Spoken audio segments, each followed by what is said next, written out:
Hello students, welcome to Raghavendra coaching centre Ameerpet Hyderabad. మీరు ఎస్ఐజిడి apply చేశారా? Apply చేసినంత మాత్రాన మనకి జాబ్ రాదండి.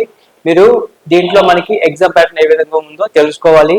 దీంట్లో మనకి ఒకటే ఎగ్జామ్ ఉంటుంది, తర్వాత ఫిజికల్ స్టాండర్డ్ టెస్ట్, తర్వాత ఎఫిషియన్సీ టెస్ట్ ఉంటుంది. ఎగ్జామ్ లో కంపల్సరీగా క్వాలిఫై అయితే ఆ రెండు టెస్ట్లు కూడా మీకు కండక్ట్ చేస్తారు. దీంట్లో మనకి 4 సెక్షన్స్ ఉంటాయి. 4 సెక్షన్స్ వచ్చేసి ఒక్కో సెక్షన్ కి 20 మార్క్స్ ఉంటాయి. 20 మార్క్స్ ఒక్కో క్వశ్చన్ కి 2 మార్క్స్ అనేది ఉంటుంది. దీంట్లో 0.25 మైనస్ మార్కులు ఉంటాయి. అంటే మనం ఏమైనా రాంగ్ చేస్తే మనకు కరెక్ట్ అయిన దాంట్లో నుంచి 0.25 మైనస్ అవుతాయని గుర్తుపెట్టుకోండి. ఈ విధంగా మంచి స్కోర్ రావాలి అనుకుంటే మనకి సబ్జెక్ట్ మీద అవగాహన ఉండాలి. ఇటువంటి అవగాహన కోసం న్యూ బ్యాచెస్ స్టార్ట్ చేస్తున్నారు మన రాఘవేంద్ర కోచింగ్ సెంటర్ లో. ఎవరైనా అడ్మిషన్ తీసుకుందాం అనుకుంటే మన ఫోన్ నెంబర్కి కాల్ చేసి అడ్మిషన్ తీసుకోండి.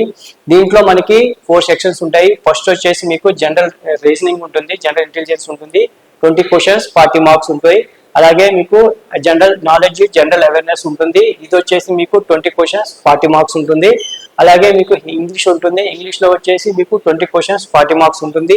ఎలిమెంటరీ మ్యాథమెటిక్స్ ఉంటుంది. దీంట్లో వచ్చేసి 20 క్వశ్చన్స్ 40 మార్క్స్ ఉంటుంది. టోటల్ గా మీకు 60 మినిట్స్ అనేది టైం అనేది ఇస్తారని గుర్తుపెట్టుకోండి. దీంట్లో 0.25 మైనస్ మార్కులు అనేది కంపల్సరీగా ఉంటాయి. కాబట్టి సబ్జెక్ట్ బాగా వస్తేనే మన స్కోరింగ్ అనేది బాగా వస్తుందని గుర్తుపెట్టుకోండి. అలాగే మన ఛానల్ని ఫాలో అవుతుండండి. ఇటువంటి అప్డేట్స్ కోసం మన ఛానల్ని ఫాలో అవుతుండండి. ఇటువంటి అప్డేట్స్ అనేది మనం ఇస్తూ ఉంటాము. అలాగే మన న్యూ బ్యాచ్ స్టార్ట్ చేద్దాం అనుకుంటే మన ఫోన్ నెంబర్కి కాల్ చేసి న్యూ బ్యాచ్ స్టార్ట్ చేయండి. అదేవిధంగా పూర్తి వివరాల కోసం మన ఫోన్ నెంబర్కి కాల్ చేయండి.